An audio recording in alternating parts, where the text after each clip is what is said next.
Hi guys! Welcome back to my YouTube channel. It's me again, ARM.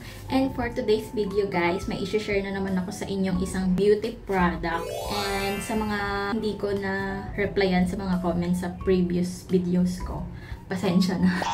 So ayun, for today, may itatry na naman ako na bagong product, which is Rejuvenating Set ulit. Pero ibang brand na. Huwag na natin patagalin. Ito siya. Hello? Hello? It's me. Ito ang Hello Glow All Natural Whitening Set. Nakita ko lang siya sa Pure Gold and sabi ko, total yung mukha ko naman is puno na naman ng sumpa. Why not i-try itong Rejuve Set? So, nabili ko nga pala siya sa halagang 360 pesos. Pero, sinearch ko sa Shopee. 205 lang. So, anyway, okay lang. Kasi, binili ko na siya agad para magamit ko na rin agad. Nabasa ko naman dito sa kanyang likod, micro peeling effect lang. So yun, ito yung likod niya. Gilid. Ipapakita ko sa inyo yung before and after kung gumamit nitong Hello Glow.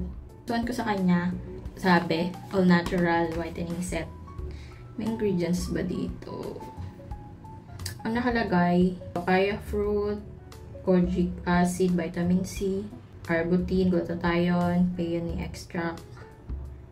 Siya ay for skin brightening na ingredients. And for skin smoothing, soapnut fruit extract, strawberry, begonia extract. And for, may skin protection din pala siya guys. Skull cap extract at saka apple fruit extract. So, manufactured for Everbelena Cosmetics. Everbelena pala to guys. Wow! Nakalagay din ditong steps sa paggamit. So, una, cleanse. Pangalawa, yung toner. Tsaka yung pangatlo, sunscreen cream. And moisturizer. Tingnan natin yung laman. So, yung face ko pala guys is wala pa akong hilamos. Kaya if ma-oily ako dyan, hindi ko kasi kita kasi baka yung gamit ko. Restore, refine, whiten. 100% all natural, no harmful chemicals. So, sino ka dyan? Yan. Ito yung itsura niya. Sa likod yung direction, ingredients, precautions. The soap.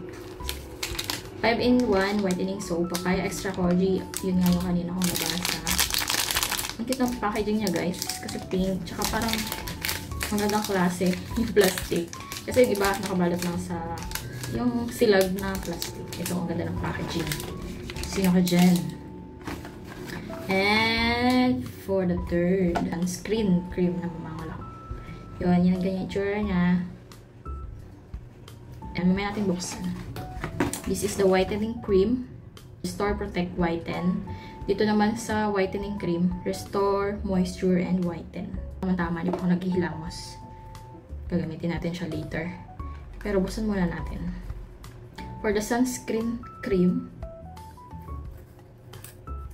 Uy, nakaseal. Sino ka dyan? Buksan natin.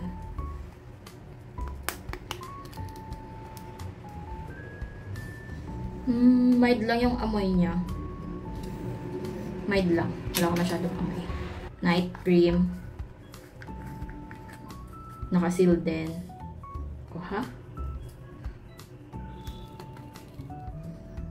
Buong bango niya. Iba to sa mga una kong na-try na moisturizers or night cream. Kasi yung moisturizer na mga nabibili ko or yung night cream is parang ma-oily. Ganun. Ito parang ma-creamy ang texture niya. Oh, ito ang kanyang sabon. Amoy orange. Tsaka papaya. Ang bango. Gusto ko na siyang amoy ng amoyin. Yan, tatry natin siya. And for the toner, ito naman ang packaging dito. Parang syalang-syala. Ito lang maamoy. Or dahil nakasil... Ayun.